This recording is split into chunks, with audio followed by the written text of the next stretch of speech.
warahmatullahi wabarakatuh. Apa kabar semuanya?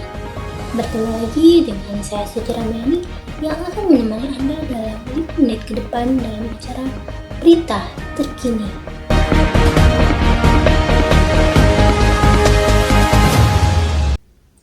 Pemirsa, berita kali ini datang dari kelas A semester 5 Program Studi Komunikasi dan Penyiaran Islam UIN SMH Banten yang telah menjalankan pertemuan kedua mata kuliah Teknik Reportase dan Investigasi Berita. Tak sama seperti pertemuan pertama, pertemuan kedua ini dilakukan secara tatap muka yang bertempat di ruang 11 Gedung Fakultas Dakwah UIN Banten. Pertemuan ini dihadiri oleh hampir semua mahasiswa kelas KPIA semester 5 serta dosen pengampu mata kuliah ini, yakni Dr. Adi Kusuma, SIKOM MSI. Pada pertemuan kedua ini, dosen pengampu menjelaskan pada para mahasiswa mengenai teknik reportase.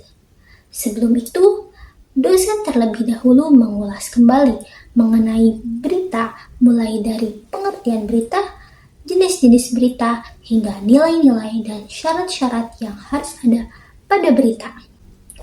Selain itu, dosen juga menjelaskan mengenai perbedaan isu dan fakta. Seperti yang diketahui bahwa isu ialah suatu masalah yang belum terpecahkan dan belum diketahui kebenarannya. Sedangkan fakta ialah hasil pengamatan yang objektif dan juga nyata, sehingga dapat diverifikasi kebenarannya. Macam-macam wawancara dan juga penulisan berita pun ikut kembali dibahas sebelum memasuki pembahasan teknik reportase. Reportase sendiri merupakan proses pengumpulan data yang digunakan untuk penulisan atau pembuatan karya jurnalistik. Objek pengumpulan data tersebut dapat berupa manusia, makhluk hidup selain manusia, buku-buku, tempat bersejarah, dan juga lainnya. Dengan kata lain, reportase adalah pemberitaan atau kegiatan meliput mengumpulkan berbagai macam fakta, informasi mengenai berbagai unsur berita dari berbagai sumber atau narasumber. Kemudian ditulis, dilaporkan kembali dalam bentuk berita atau produk yang sudah jadi. Reportase sendiri terbagi menjadi 3 tahap.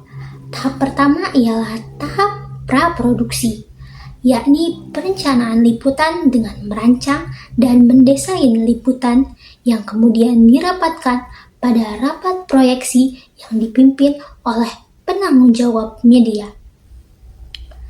Hal ini bertujuan untuk menghasilkan liputan yang berkualitas sehingga menarik perhatian banyak kalangan.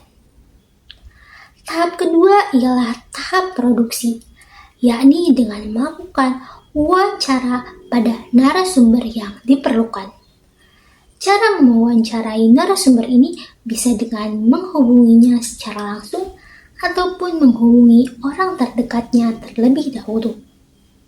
Jika gagal, maka fokuslah pada reportase untuk mendapatkan data yang dibutuhkan. Tahap ketiga ialah tahap pasca produksi, yakni dengan menghimpun data yang terkumpul dan mencari sesuai kebutuhan yang diperlukan. Kemudian terdapat juga proses editing, evaluasi, dan terakhir barulah distribusi berita.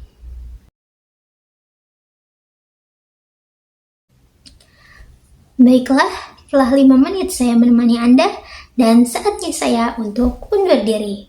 Terima kasih atas perhatiannya dan sampai jumpa.